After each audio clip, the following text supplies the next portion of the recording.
naitwa Ellen Maduhu, ni mkazi wa Dakawa.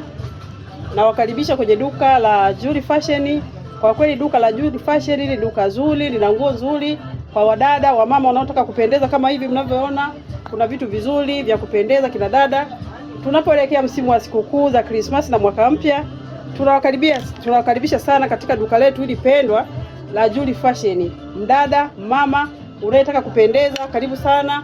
Jichukulie vitu vizuri, unapendeza. Mimi mwenyewe nimetoka huko mbali kwa ajili ya kufuata Judy Fashion hapa Dumila, kimaarufu mtaa wa soko la samaki. Tunawakaribisha sana. Mimi nakaa Dakawa, nakaa Ludewa, lakini duka langu pendwa ni hapa Judy Fashion. Ana vitu vizuri sana. Wadada mnatoka kupendeza, wamama mnatoka kupendeza katika msimu huu wa sikukuu za Krismasi na mwaka mpya, mnakaribishwa nyote. Karibuni sana, tupendeze kwa pamoja.